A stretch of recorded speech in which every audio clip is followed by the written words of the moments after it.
My people, if I tell you what a mother can do when her child is pushed to the edge of death, you will not sleep again. This is not just a story, it is a warning. A warning to every man who thinks he can destroy a woman's life and go free. What you are about to hear is a tale of a mother, Mama Grace, who turned her quiet tears into a storm of revenge. Listen well, because once I start, you will not be able to stop until the very last word. In a quiet village lived a humble woman called Mama Grace. She was not rich, but she had something more valuable, her only daughter. Ngozi was the light of her mother's world. Smart, beautiful, and respectful, she made Mama Grace believe that even though her husband died early, God still blessed her with a treasure. When Ngozi grew older, she caught the eye of a young man from the city named Emeka.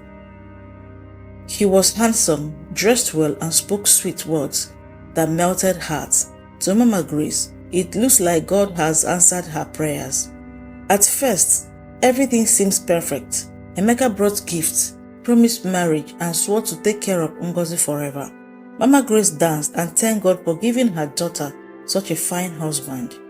But my people, not all that glitters is gold. After the wedding, things changed. Emeka, the charming man from the city, removed mask.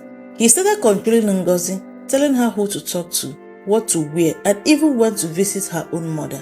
He beat her for small mistakes and sometimes for no reason at all. Mama Grace noticed the bruises on her daughter's body, but Ngozi always covered up for her husband. "Mama, I fell," she would say. Or, "Mama, don't worry, it's just stress." But a mother's eyes are sharp. Mama Grace knew her daughter was living in pain. One night, Ngozi ran to her mother's house, crying, her face swollen like yam in the hot water. "Mama, he will kill me one day," she whispered. Mama Grace held her only child tightly, tears burning her eyes. She wanted to fight back immediately, but she was powerless. Emeka's family was rich, and they believed Ngozi should endure marriage like every other good wife. But Mama Grace's heart was boiling. One terrible night, everything nearly ended. Ngozi had refused to give Emeka money that she was keeping for her mother's medical checkup. Emeka, drunk with alcohol and anger, beat Ngozi until she fell unconscious. Thinking she was dead, he dumped her by the roadside like trash. A passing neighbor saw Ngozi lying there and rushed her to the hospital. Mama Grace arrived, shaking, almost fainting. She saw her daughter covered in blood, tubes in her nose, her life hanging like a thin thread. That night, Mama Grace made a vow. She knelt down in the hospital chapel, her knees shaking, and whispered, "God, if my daughter survived this, I swear on her blood and on my knees, I will not rest until Emeka pays. He will know the pain a mother feels when her only child is thrown to death." Her voice was trembling, her heart was firm. From that moment, Mama Grace was no longer the quiet, humble widow. She became the storm waiting to fall. Days passed. Ngozi slowly opened her eyes, weak but alive.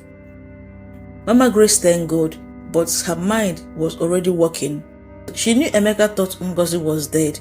She also knew he would return, pretending like nothing happened, maybe even planning to finish what he started.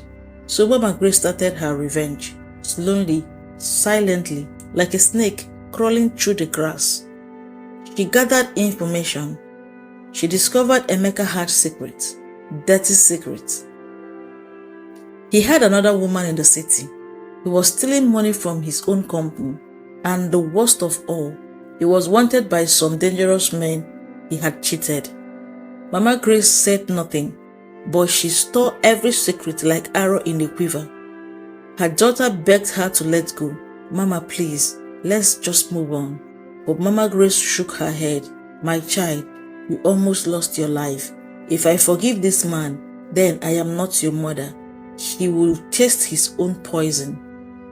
Soon, whispers spread in the village. People said they saw Emeka in the city with another woman. Others said money had gone missing in his office. But Emeka was proud, still walking with his chest out, beating his chest as the man of the house. He had no idea that Mama Grace was the one pulling strings behind his back. She made friends with people Emeka trusted. She dropped little hints to the police. She secretly sent letters to the men he owed, telling them where to find him. And all the while, she kept her face calm, like an innocent widow, just praying for her daughter's recovery. But inside, she was waiting for the right time to strike the final blow. One evening, as Emeka came to visit Ngozi at her mother's house, Mama Grace stood at the doorway, blocking him. Her eyes were red like fire, but her voice was steady. Emeka, the day you raised your hand to kill my daughter, you dug your own grave. Go and prepare yourself, because a mother's tears never fall on the ground for nothing. Emeka laughed in her face. Old woman, you cannot touch him. I am untouchable. But my people, that laughter would be the last joy he knew. That night, unknown men stormed Emeka's house in the city. They were the one he cheated. They beat him and dragged him out, demanding the money he stole. As he cried for help, he didn't know Mama Grace was the shadow behind it. Yes, Mama Grace, the quiet widow, had set the first trap. But this was the only beginning, because in her heart, she was not done yet.